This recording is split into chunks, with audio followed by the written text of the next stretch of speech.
Hello student, welcome to Biology by Neha Patel. Standard 11th બાયોલોજીમાં આપણે chapter number 15 વનસ્પતિ વૃદ્ધિ અને વિકાસ વિશે ભણી રહ્યા છીએ. આજનો લેક્ચર નંબર 3. આપણે આ ચેપ્ટરમાં પીજીઆર્સ વિશે ભણી રહ્યા છીએ, પ્લાન્ટ ગ્રોથ રેગ્યુલેટર્સ વિશે, વનસ્પતિ વૃદ્ધિ નિયામકો. અને અત્યાર સુધીમાં આપણે જે 5 પ્રકારના વનસ્પતિ વૃદ્ધિ નિયામકો છે એમાંથી 2 પ્રકાર વિશે ભણી ગયા છીએ, ઓક્ઝિન્સ અને જિબ્રેલિન્સ. આજથી આપણે આજના લેક્ચરમાં આપણે નેક્સ્ટ બીજા પીજીઆર વિશે ભણવાની શરૂઆત કરીશું. ચલો, તો આજે આપણે આ થર્ડ પીજીઆર વિશે ભણવાની શરૂઆત કરવાની છે, જેનું નામ છે સાયટોકાઇનિન્સ. સાયટોકાઇનિન પણ એક પ્રકારનો પ્રેરક પ્રકારનો જ વનસ્પતિ વૃદ્ધિ નિયામક છે. એટલે વનસ્પતિના વૃદ્ધિમાં સહાય કરે છે. અને વનસ્પતિના વૃદ્ધિમાં સહાય કરવા માટે સૌથી મહત્ત્વની જો પ્રક્રિયા હોય કોઈ તો કોષ વિભાજન છે. અને એની સાથે જ એક પ્રક્રિયા સંકળાયેલી છે, કોષરસ વિભાજન. તો અહીંયા એના નામ સાયટોકાઇનિન્સ, એમાં જ એનો મતલબ છે, એનું નામ એના પરથી જ લેવામાં આવેલું છે. સાયટોકાઇનિન્સ એ સાયટોકાઇનેસિસ પરથી લેવામાં આવેલો શબ્દ છે. અને સાયટોકાઇનેસિસ એટલે કે કોષરસનું વિભાજન. તો અહીંયા વિભાજન પ્રેરતો આ પીજીઆર છે, બરાબર. અને એ પણ કોષરસ વિભાજન પર વિશિષ્ટ અસર દર્શાવે છે. સાથે સાથે તે હવે તમને આપણે આગળ પણ જ્યારે પણ દરેકનું આપણે રાસાયણિક સંઘટક સ્વરૂપ જોયેલું ત્યારે જોયેલું કે સાયટોકાઇનિન્સ એ કાઇનેટીન, બરાબર છે. જુઓ, કાઇનેટીન એટલે કે એડેનિનનું જે રૂપાંતરિત સ્વર આપતું એક પ્રકારનું પ્યુરિન છે. એડેનિન એક નાઇટ્રોજન બેઝ છે, પ્યુરિન પ્રકારનો નાઇટ્રોજન બેઝ, બરાબર. એનું રૂપાંતરિત સ્વરૂપ N6, બરાબર. એમાં આપણે ખબર છે ફર્ફ્યુમિન, એમાં જે ચેન્જ હોય છે એ. અને કાઇનેટીન, તો અહીંયા બીજી એક વસ્તુ કે સાયટોકાઇનિન્સ શબ્દ ઉપર છે, કાઇનિન ઉપરથી કાઇનેટીન સ્વરૂપ એ ધરાવે છે. એ સ્વયં વિખંડનીય પદાર્થ, સામાન્ય રીતે જાતે વિખંડન કરી શકતું, બરાબર છે, પદાર્થ, ઓટોકાઇનેટિક સબસ્ટન્સ કહેવાય છે. એને તમે શેમાંથી સંશોધન પામેલ છે? તો હેરિંગ માછલી એના શુક્રકોષના ડીએનએમાંથી એ સંશોધન પામેલ છે. હેરિંગ માછલી એના જે સ્પર્મ, એના ડીએનએ એમાંથી એને શોધેલ છે. હવે અહીંયા આ પ્રાણીમાંથી શોધેલ સાયટોકાઇનિન થયું. તો કાઇનેટીનને એવું જ કાઇનેટીન વનસ્પતિઓમાં પણ શોધાયું.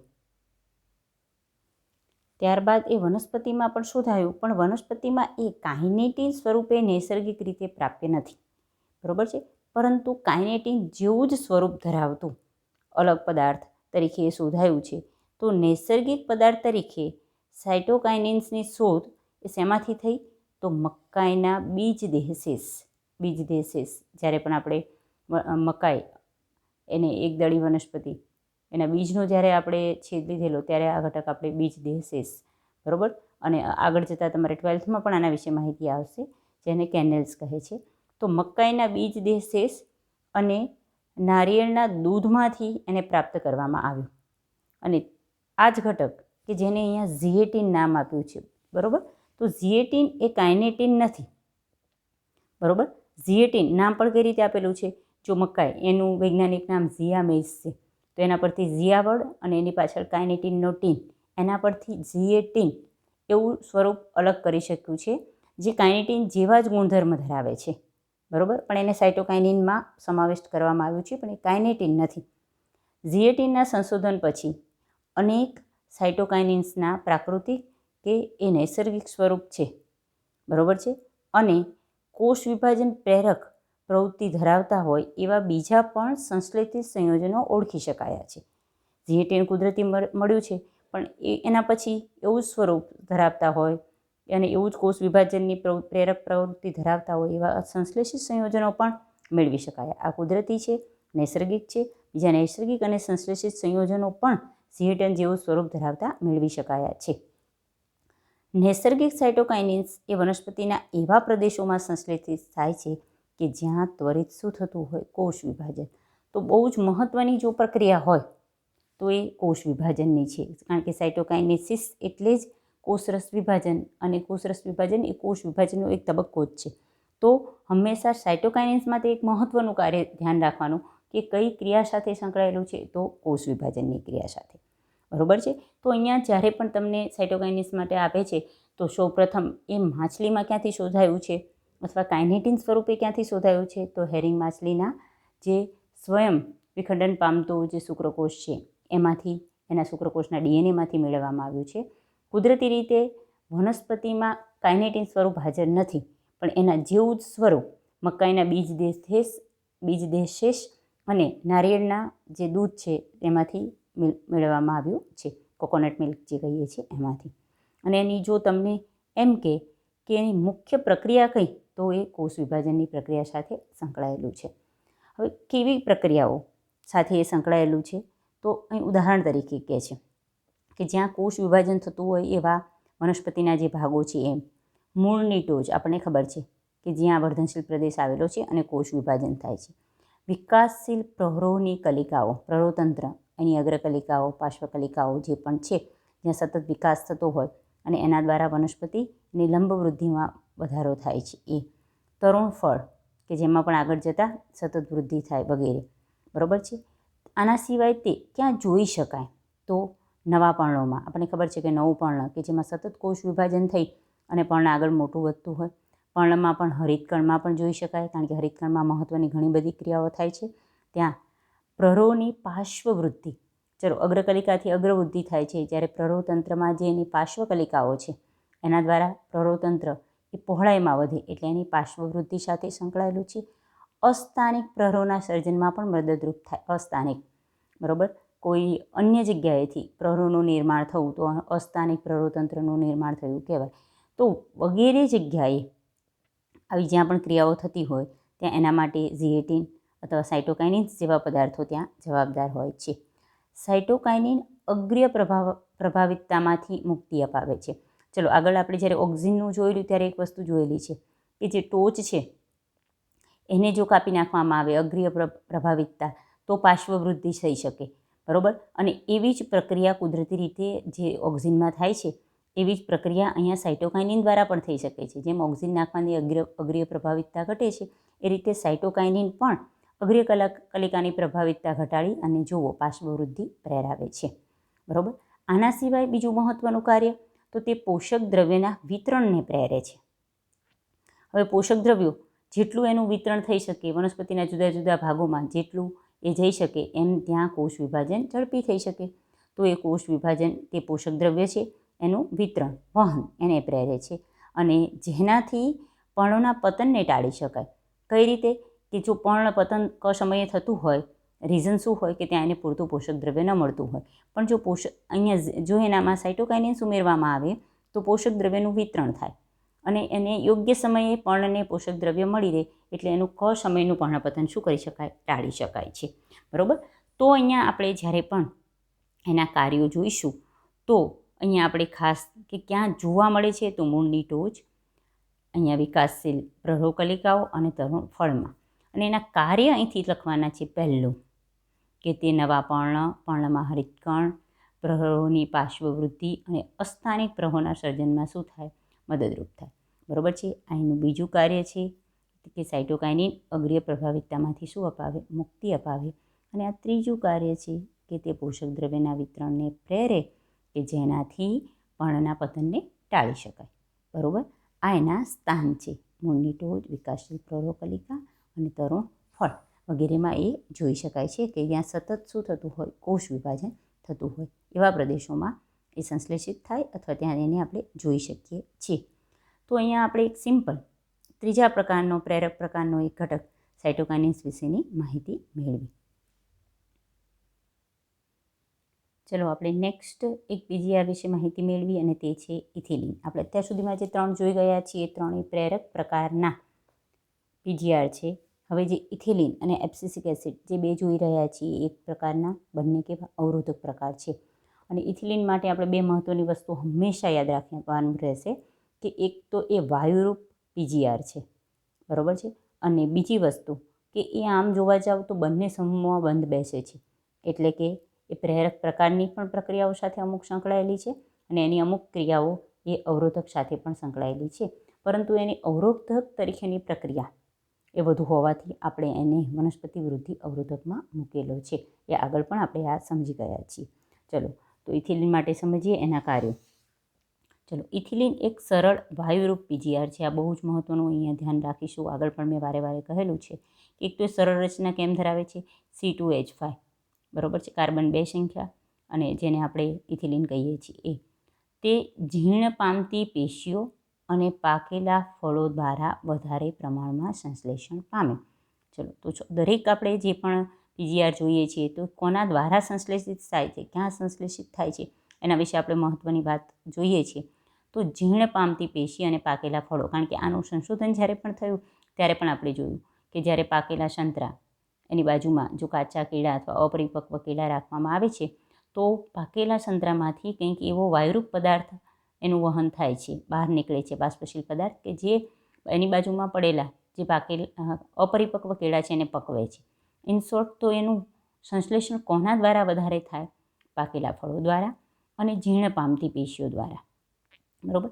ઝીણ પામતી પેશી એમાં ઇથિલિન વધારે જોવા મળે છે, અને ઝીણતા એ વનસ્પતિ માટે અવરોધક છે, એટલે આપણે સામાન્ય રીતે એને અવરોધક તરીકે ઓળખીએ છીએ. તો અહીંયા બે વસ્તુ ધ્યાન રાખીશું. સંશ્લેષણ ક્યાં પામે છે, વનસ્પતિના કયા અંગોમાં એ સંશ્લેષણ પામે છે? તો ઝીણ પામતી પેશીઓ અને પાકેલા ફળો દ્વારા. ચલો, હવે આપણે 1 by 1 ઇથિલિનના કાર્ય વિશે જ અહીં તમને બધું આપેલું છે, સાથે સાથે એના વિશે થોડું ડીપલી પણ ભણાવતા રહ્યા છીએ. પહેલું કાર્ય, ઇથિલિન છે વનસ્પતિઓની અનુપ્રસ્થ કે સમક્ષિતિજ વૃદ્ધિ. ચલો, અનુપ્રસ્થ વૃદ્ધિ એટલે આડી, સમક્ષિતિજ સામાન્ય રીતે વડ છે એ આડો જે ફેલાય તો એની સમક્ષિતિજ વૃદ્ધિ કહેવાય, બરાબર. વડ છે તો આપણે સામાન્ય રીતે વડમાં ખબર હોય તો એની ડાળીઓ આમ ઊંચું ઝાડ, આસોપાલવના અમુક ઝાડ છે ઊંચા જાય, જ્યારે વડ છે એ બહુ ઊંચું ન જતાં આમ ફેલાય છે, તો આવી વૃદ્ધિને સમક્ષિતિજ વૃદ્ધિ કહે છે. તો ઇથિલિન વનસ્પતિઓની આવી સમક્ષિતિજ વૃદ્ધિ માટે જવાબદાર છે. સાથે સાથે અક્ષની જાડાઈમાં વધારો કરે, જે થડ, જે મુખ્ય અક્ષ છે એ બધું જાડું, એની પહોળાઈમાં વધારો થવા માટે કોણ જવાબદાર છે? ઇથિલિન જવાબદાર છે. ત્રીજું, દ્વિદળી બીજ, દ્વિદળી વનસ્પતિ છે એના બીજાંકુરણ જ્યારે પણ થાય છે ત્યારે અગ્રીય પ્રવર્ધમય સંરચના પર અસર પહોંચાડે. અગ્રીય પ્રવર્ધમય સંરચના એટલે બીજાંકુરણ થયા બાદ જે પણ પ્રવર્ધ નીકળે છે, એટલે કે સામાન્ય રીતે આપણને ખબર છે બંને પ્રવર્ધ, ભ્રૂણ મૂળ અને ભ્રૂણાગ્ર છે, એની સંરચના વધારે એટલે સામાન્ય ઝડપી એનો વૃદ્ધિ થઈ ગઈ કહેવાય, બરાબર છે. તો ઇથિલિન વનસ્પતિઓની અનુપ્રસ્થ કે સમક્ષિતિજ વૃદ્ધિ, અક્ષની જાડાઈમાં વધારો કરે અને દ્વિદળી બીજના બીજાંકુરણમાં અગ્રીય પ્રવર્ધમય સંરચના પર શું કરે? અસર પહોંચાડે છે. નેક્સ્ટ, ઇથિલિનનું કાર્ય. ઇથિલિન મુખ્યત્વે પર્ણો અને પુષ્પો એમાં ઝીણતા અને પતન પ્રેરે છે. જુઓ, એબ્સેશન એ આની મહત્ત્વની પ્રક્રિયા છે, ઝીણતા પહેરવું બંનેમાં, પર્ણમાં અને પુષ્પમાં. એટલે જ આપણે કહ્યું કે ક્યાં વધુ જોવા મળે, એટલે જ એ ઝીણ પામતી પેશીઓમાં વધારે જોવા મળે, કારણ કે એનું કાર્ય જ પર્ણ અને પુષ્પમાં ઝીણતા પ્રેરવાનું છે. અને જ્યારે પર્ણ અને પુષ્પ ઝીણ થઈ જાય છે તો એનું પતન, પર્ણપતન અને પુષ્પપતન પ્રેરવા માટે એ જવાબદાર છે. સાથે થડ, અહીંયા આપણે પર્ણ અને પુષ્પનું જોયું તો ફળમાં એ કઈ ક્રિયા સાથે સંકળાયેલું છે?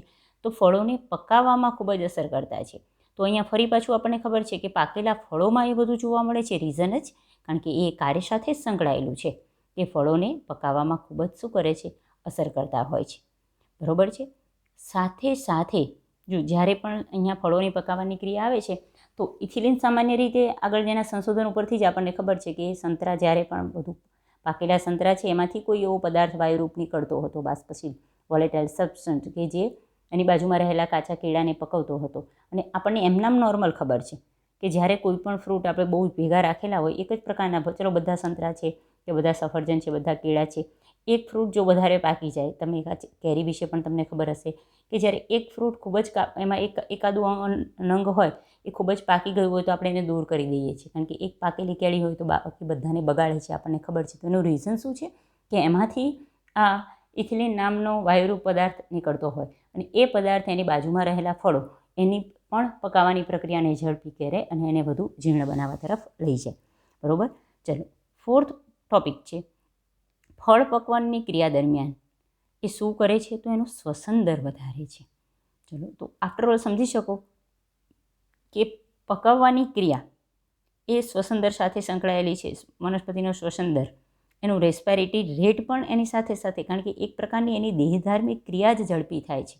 પકાવવાની ક્રિયા ઝડપી થવી એટલે એની એક પ્રકારની દેહધાર્મિક ક્રિયા ઝડપી થાય છે, અને એ દરમિયાન એનો શ્વસન દર અચાનક વધે છે. નોર્મલ જે હોવો જોઈએ એના કરતાં ઇથિલિન દ્વારા જ્યારે પણ કોઈ ફળ પાકે છે તો એમાં શ્વસન દર વધે છે અને આ રીતે અચાનક કોઈપણ કોષમાં કે વનસ્પતિના કોઈપણ અંગમાં આ શ્વસન દરનો ખૂબ જ ઝડપી થતો વધારો એને આકસ્મિક શ્વસન કહે છે. ઇંગ્લિશમાં એને રેસ્પિરેટરી ક્લાઇમેક્ટિક કહે છે. બરાબર છે. રેસ્પિરેટરી ક્લાઇમેક્ટિક એટલે શું અથવા આકસ્મિક શ્વસન એટલે શું કે ફળ પકવવાની ક્રિયા ઇથિલિન દ્વારા જે ફળ પકવવાની ક્રિયા થાય છે એ દરમિયાન ત્યાં શ્વસન દરમાં જે આકસ્મિક વધારો થાય છે એને આપણે આકસ્મિક શ્વસન કહીશું. તો અહીંયા આપણે બધા ક્રમમાં જ લખીએ છીએ, પણ અહીંયા તમને 1, 2, 3 અને 4 એ રીતે 4 પહેલાં પોઈન્ટ અલગ પાડીશું. ચલો પહેલાં 4 ફરી યાદ કરી દઈએ. તમારે પહેલાં આડી વસ્તુ યાદ રાખવાની છે. અનુપ્રસ્થ અને સમક્ષિતિજ વૃદ્ધિ. અનુપ્રસ્થ એટલે આડું વધવું, એ પણ જાડાઈની વૃદ્ધિ બરાબર છે. તો અક્ષરની જાડાઈમાં વૃદ્ધિ અને દ્વિદળી બીજના બીજાંકુરણ દરમિયાન એની અગ્રીય પ્રવર્ધમય સંરચના પર અસર પહોંચાડે. બીજું પતનવાળું, તો પહેલાં પર્ણ અને પુષ્પનું યાદ રાખશું કે પર્ણ અને પુષ્પમાં જીર્ણતા તેમજ પતન પ્રેરે. અને એ આના દ્વારા જ તમારે યાદ રાખવાનું છે જીર્ણતા પરથી. અને આના પરથી પાછું ત્રીજું યાદ રાખવાનું છે કે તે ફળોને પકાવવામાં મદદરૂપ થાય. પકવનની ક્રિયા સાથે એનો શ્વસન દર પણ, તો એ ફળ પકવનની ક્રિયા દરમિયાન તે શ્વસન દર પણ શું કરે છે? વધારે છે. અને શ્વસન દરમાં થતા આવા આકસ્મિક વધારાને શું કહેવાય છે? આકસ્મિક શ્વસન. એકદમ જ જે વધારો થાય છે એને રેસ્પિરેટરી ક્લાઇમેક્ટિક કહે છે. ચલો એનું નેક્સ્ટ કાર્ય જોઈએ. અહીંયા એનું 5th નંબરનું ઇથિલિનનું બીજું એક કાર્ય છે કે બીજ અને કલિકાની સુષુપ્તતાને તોડે છે. બરાબર છે. બીજ જ્યારે પણ સુષુપ્ત અવસ્થામાં હોય તો આપણને ખબર છે કે એના કારણે શું થાય છે? એ આપણા માટે એક ફાયદાકારક વસ્તુ છે. બીજ સુષુપ્ત અવસ્થામાં છે, એનામાં જીવંતતા હોય, પણ એના કારણે આપણે એને લાંબા સમય સુધી સંગ્રહ કરી શકીએ છીએ. યોગ્ય વાતાવરણ મળે ત્યારે એ ઉગે છે. તો બીજ છે એ અને કલિકા હોય કોઈ, એની સુષુપ્તતાને તોડવામાં ઇથિલિન કાર્ય કરે છે. તો અહીંયા આપણે એનો ફાયદાકારક ઉપયોગ લઈ શકીએ. ધારો કે કોઈ બીજ છે એને આપણે વાવવા છે, તો એની સુષુપ્તતા જેટલી જલ્દી તૂટે એટલું એમાં બીજાંકુરણ ઝડપી પ્રેરી શકાય. બરાબર છે. તો એ દરમિયાન ઇથિલિન એની સુષુપ્તતાને તોડવાનું કાર્ય કરે છે. અને એ જ રીતે તો એના જેવું જ કાર્ય થયું. નેક્સ્ટ જો એ મગફળીના બીજમાં અંકુરણની શરૂઆત કરાવે. હવે બીજ કે કોઈ પણ કલિકા છે એની સુષુપ્તતા તૂટે, બીજની સુષુપ્તતા તૂટે એટલે એમાં અંકુરણ થાય. તો અહીંયા તમને એના અનુલક્ષીને જ કાર્ય છે કે મગફળીના બીજમાં અંકુરણની શું કરાવે છે? શરૂઆત કરાવે છે. બીજે પણ તે અંકુરણની પ્રક્રિયા કરાવે. તો શેમાં?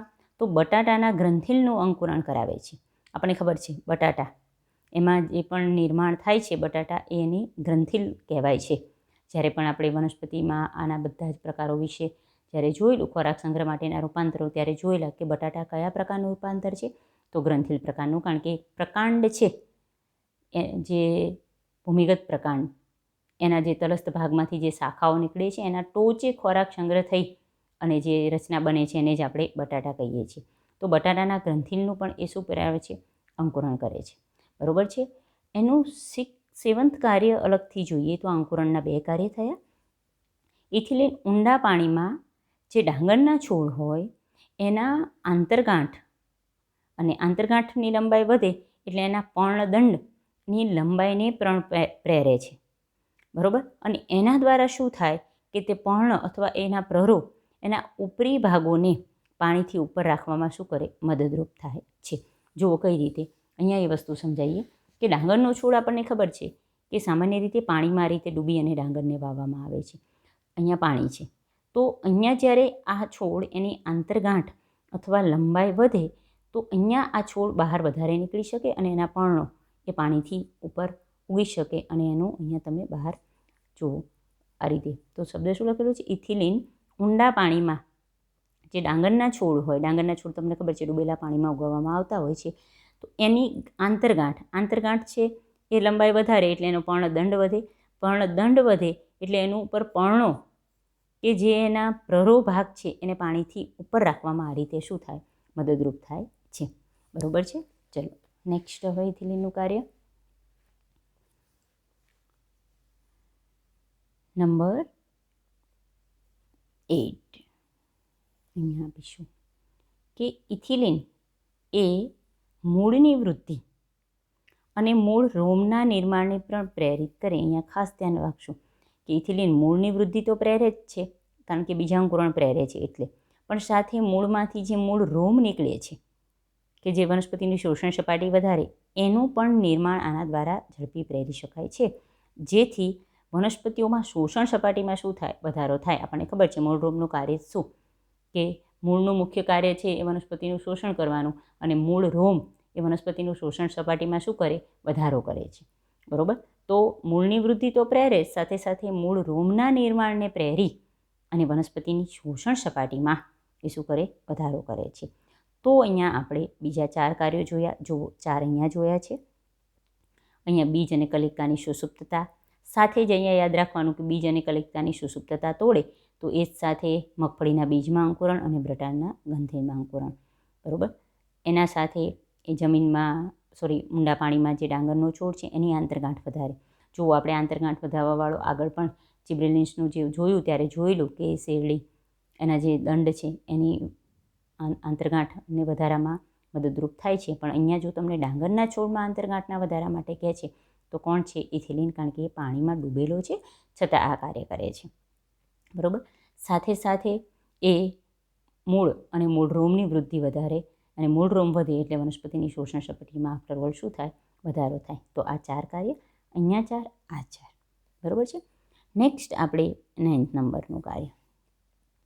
ઇથિલિન અનાનસમાં પુષ્પસર્જન કરવાની શરૂઆતમાં ઉપયોગી છે. અહીંયા ધ્યાન રાખજો, આવો જો ટોપિક તમને બતાવું છું આગળ. ચલો ઓક્સિન્સ જોયું ત્યારે જ મેં કીધું હતું કે બીજી જગ્યાએ અનાનસનું આવશે. ઓક્સિન પુષ્પસર્જન પ્રેરે છે. કોનામાં? અનાનસમાં. પુષ્પસર્જન પ્રેરવાનું એટલે જે પુષ્પસર્જન થયું હોય એ પ્રક્રિયાને પ્રેરણા આપવાનું કાર્ય શેના દ્વારા થાય? ઓક્સિન્સ દ્વારા. અનાનસમાં જે પુષ્પસર્જન થઈ ગયું હોય ત્યારબાદ એને પ્રેરવું એટલે કે એ પ્રક્રિયા વધારવાનું કાર્ય કોણ કરે? ઓક્સિન્સ કરે. પણ ઇથિલિન છે એ અનાનસમાં પુષ્પસર્જનની શરૂઆતમાં ઉપયોગી છે. આ 2 શબ્દ ખાસ અહીંયા ધ્યાન રાખશો. ચલો અહીંયા જુઓ હવે ખાસ ધ્યાનથી કે ઇથિલિન અનાનસમાં પુષ્પસર્જન કરવાની શરૂઆતમાં ઉપયોગી છે. જ્યારે ઓક્સિન્સમાં શું જોયેલું? એ પુષ્પસર્જન પ્રેરે છે, એટલે પુષ્પસર્જન થઈ ગયું હોય પણ એ પ્રક્રિયાને વધુ આગળ ધપાવવાનું કાર્ય ઓક્સિન કરે. જ્યારે ઇથિલિન છે અનાનસમાં પુષ્પસર્જન કરવાની શરૂઆતમાં ઉપયોગી છે. અને સાથે સાથે તે ફળને યોગ્ય સમયે પરિપક્વતા તરફ લઈ જવામાં પણ શું કરે? મદદરૂપ થાય. તો સામાન્ય રીતે પુષ્પસર્જન કરવાની શરૂઆત એમાં તો ઉપયોગી છે, પણ એનું જે ફળ છે એને યોગ્ય સમયે, જેનો જ્યારે પણ યોગ્ય મેચ્યોરિટી પીરિયડ હોય એ યોગ્ય સમયે એને પરિપક્વતા તરફ લઈ જવામાં પણ ઇથિલિન શું થાય? મદદરૂપ થાય છે. ચલો 10th કાર્ય. અહીંયા પુષ્પસર્જનવાળું જ યાદ રાખવાનું છે, પણ અહીંયા આંબામાં એ પુષ્પસર્જનને પ્રેરિત કરે છે. બરાબર છે. જો આ 2 ડિફરન્સ, અનાનસમાં પુષ્પસર્જન કરવાની શરૂઆતમાં ઉપયોગી અને ફળને યોગ્ય સમયે પરિપક્વતા તરફ લઈ જાય. આંબામાં પુષ્પસર્જન પ્રેરે છે એટલે પુષ્પસર્જન થઈ ગયા પછી આની હાજરીમાં પુષ્પસર્જનની પ્રક્રિયા ઝડપી થાય. બરાબર. ઇથિલિન ઘણી દેહધાર્મિક ક્રિયાઓ સાથે સંકળાયેલું છે. ચલો આટલી બધી ક્રિયાઓ અલગ અલગ જોઈ. જુઓ 4 અહીંયા અલગ અલગ શ્વસનની, બીજાંકુરણની ને બધી. અહીંયા આપણે ઘણી બધી પ્રક્રિયાઓ જોઈ, અહીંયા બધી ક્રિયાઓ જોઈ. ઇથિલિન ઘણી બધી દેહધાર્મિક પ્રક્રિયાઓનું શું કરે છે? નિયમન કરે છે. તેથી તે સૌથી વધારે ઉપયોગી પીજીઆર. તો બીજો ઇથિલિન માટે એક MCQ થઈ ગયો આપણે કે સૌથી વધારે જો ઉપયોગી કોઈ પીજીઆર હોય તો કયો છે? ઇથિલિન છે. ચલો એનું નેક્સ્ટ કાર્ય 12th આપણે અહીંયા 12th એના કાર્યમાં જ લઈ લઈશું કે ઇથિલિનના સ્ત્રોત તરીકે મોટાભાગે કોનો ઉપયોગ થાય છે? આ પણ એક MCQ છે કે ઇથિલિનના સ્ત્રોત તરીકે સૌથી વધારે ઉપયોગી જો કોઈ સંયોજન હોય તો ઇથિફોન. યાદ રાખજો, આ પણ MCQ માટે. ઇથિફોન એ ઇથિલિનના સ્ત્રોત તરીકે ઉપયોગી છે. ઇથિફોન છે એ ઇથિલિન ધરાવે છે. બરાબર છે. કારણ શું, કેમ ઇથિફોનનો ઉપયોગ થાય છે?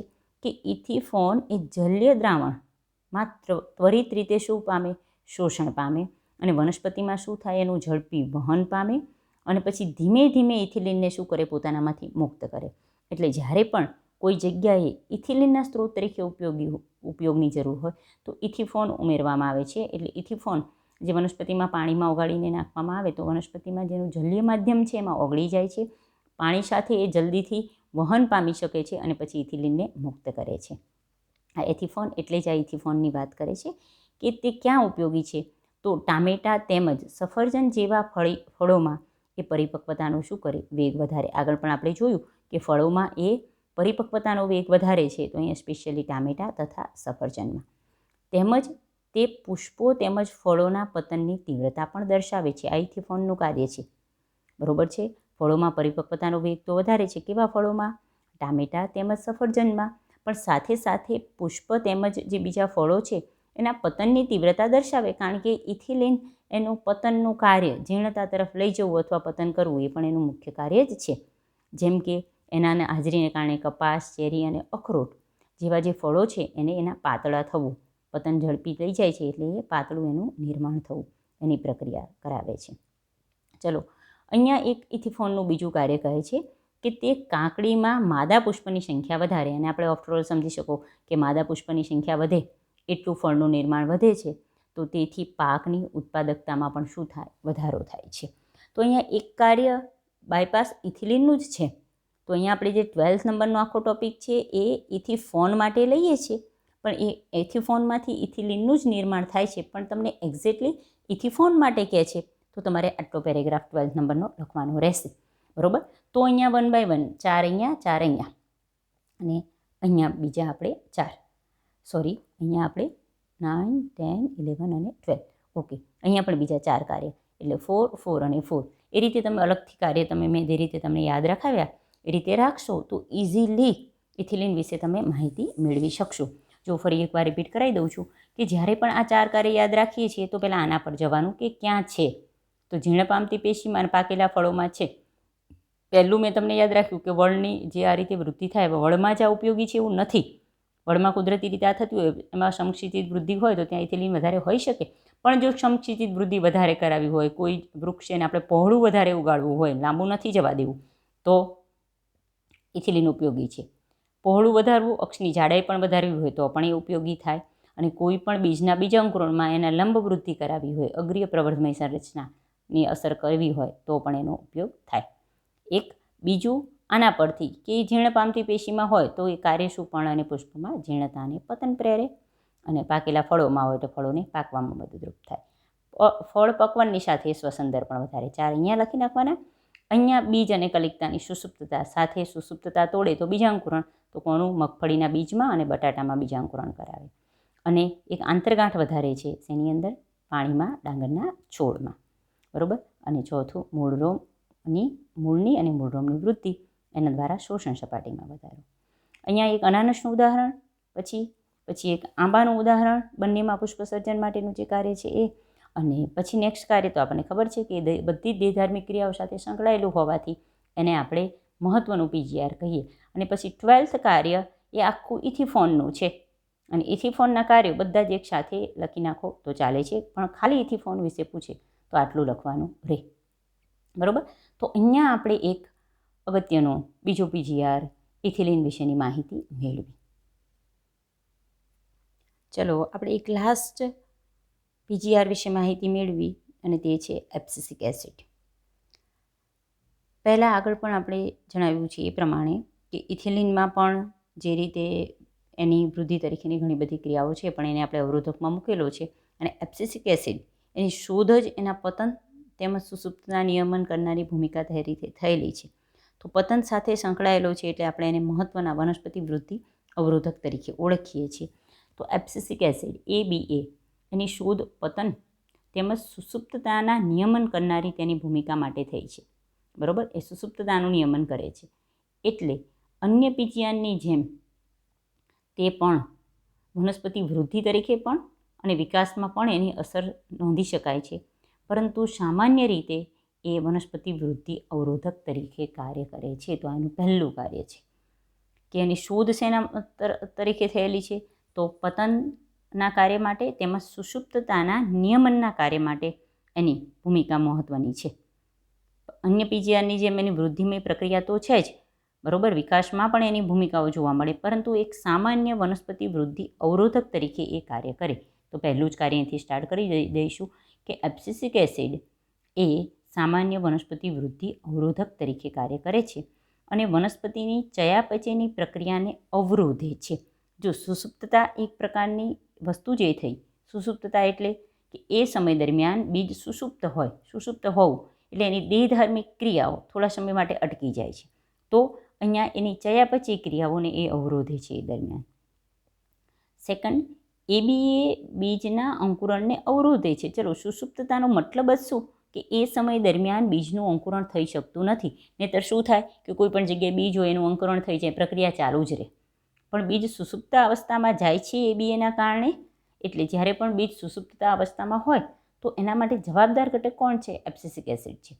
અને એટલે જ એ સુષુપ્તતા અવસ્થામાં બીજને રાખે છે, ચયાપચયની ક્રિયા અવરોધે છે. એટલે શું, કઈ પ્રક્રિયાને અવરોધે? સુષુપ્ત હોવું એટલે જ બીજાંકુરણ અવરોધાવું એ દરમિયાન. તો એ આ રીતે બીજના અંકુરણને શું કરે? અવરોધે છે. બરાબર છે. હવે તમને અહીંયા થર્ડ કાર્ય એક અહીંયા જોઈશું કે એનું એક બીજું મહત્ત્વનું કાર્ય કે તે અધિસ્તરમાં આવેલા વાયુરંધ્રને બંધ કરવા પ્રેરે.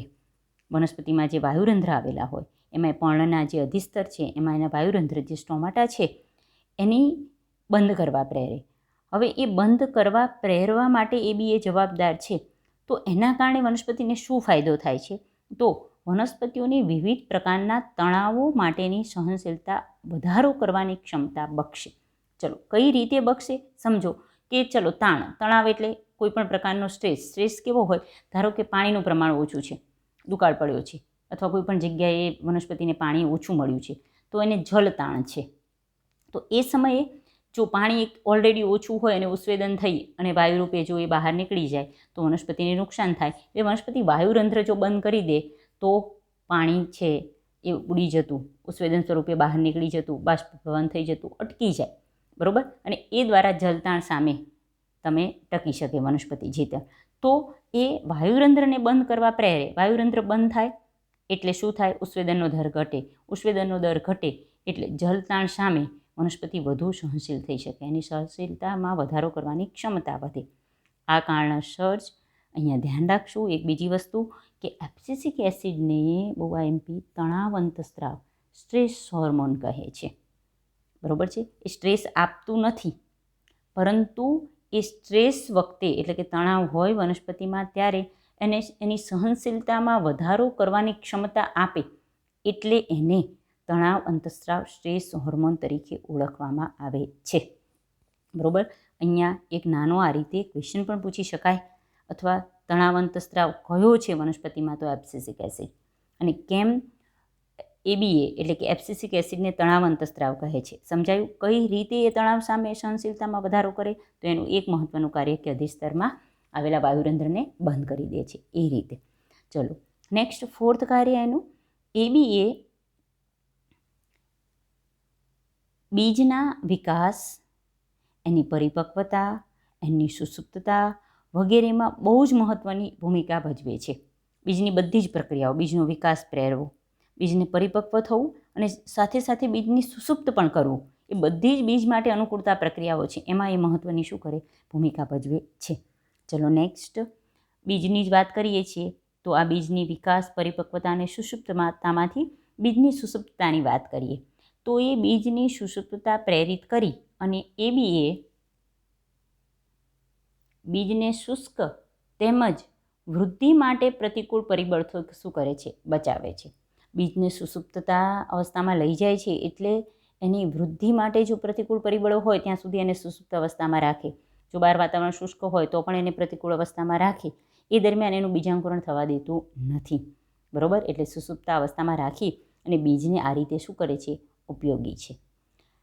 આ કાર્યોને લીધે એક વસ્તુ બીજો પણ એમસીક્યુ અહીંયા ધ્યાન રાખીશું કે ઘણી બધી પરિસ્થિતિઓમાં એબીએ એટલે કે એબ્સિસિક એસિડ એ જિબ્રેલિક એસિડ માટે એક પ્રતિરોધક એટલે કે વિરુદ્ધ ભૂમિકા ભજવે. જે જિબ્રેલિક એસિડ જે ભૂમિકા ભજવે છે એનાથી વિરુદ્ધ ઓપોઝિટ ભૂમિકા જો કોઈની હોય તો એ એબ્સિસિક એસિડની છે. તો એ એમસીક્યુ માટે ઘણા બધા પોઈન્ટ આપણને મળી રહે છે. બરાબર છે? કે એક સ્ટ્રેસ હોર્મોન તરીકે કયો અંતસ્ત્રાવ અથવા કયો પીજીઆર કાર્ય કરે છે?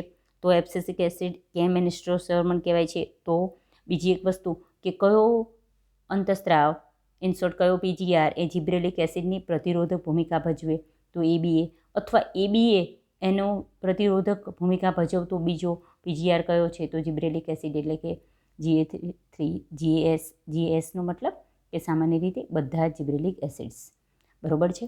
તો અહીંયા ખાસ આપણે અહીં સુધીમાં આપણે બધી જ એબ્સિસિક એસિડની જે પ્રક્રિયાઓ છે અહીં પૂર્ણ કરીએ છીએ.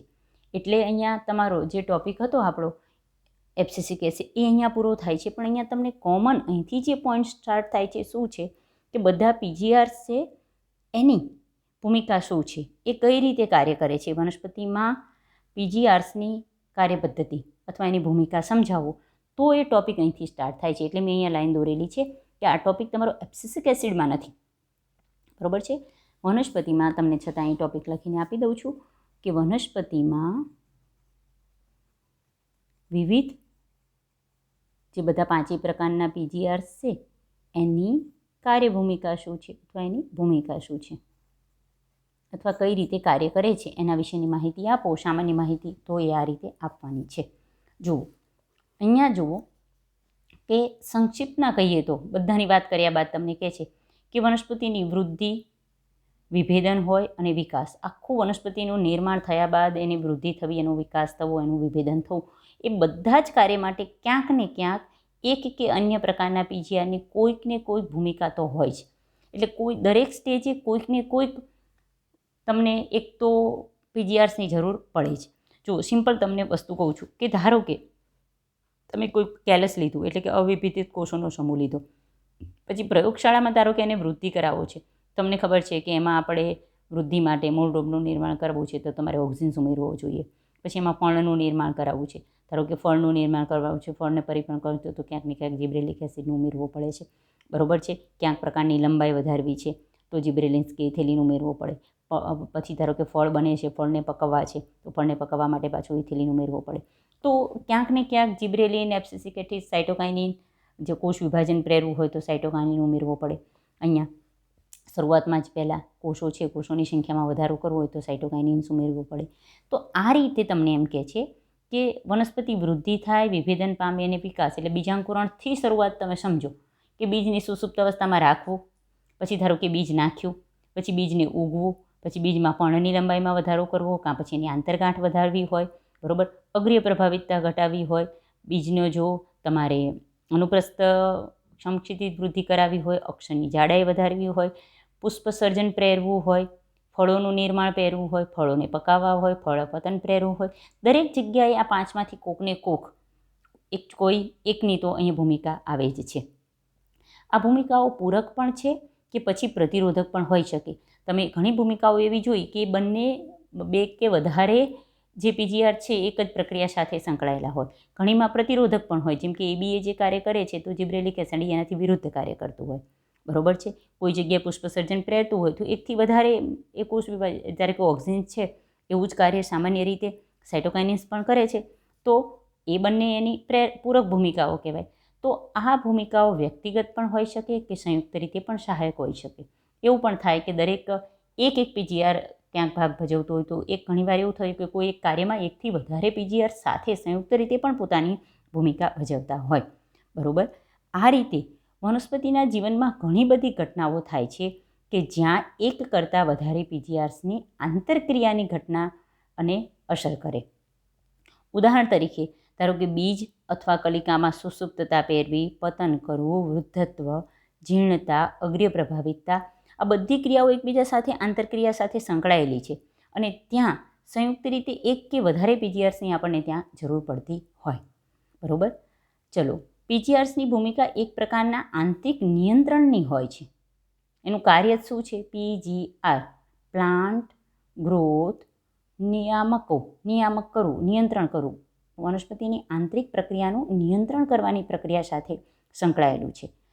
જનીનિક નિયંત્રણ તેમજ બાહ્ય પરિબળો તો વનસ્પતિની વૃદ્ધિ પર અસર કરતા જ હોય, પીજીઆર સિવાય એનું જીનેટિકલ નિયંત્રણ તો હોય જ, સાથે બાહ્ય પરિબળો જેવા પ્રકાશ છે, તાપમાન છે, પાણી છે, બરાબર છે, જમીનનો પ્રકાર, એ બધા તો વનસ્પતિની વૃદ્ધિ તેમજ વિકાસમાં મહત્વપૂર્ણ ભૂમિકા ભજવે જ છે. ઘણા બધા બાહ્ય પરિબળો કેવા કે તાપમાન, પ્રકાશ, એ પણ વનસ્પતિની વૃદ્ધિ તેમજ વિકાસનું પીજીઆરના માધ્યમ દ્વારા નિયંત્રણ કરે. બરાબર, એ તાપમાન પ્રકાશ આપણે આગળ જોયું કે ધારો કે ઓક્સિજન છે તો પ્રકાશની હાજરીમાં ઓક્સિજનનું નિર્માણ થાય છે. અમુક પીજીઆર તાપમાન વધે તો એ કાર્ય કરતા હોય.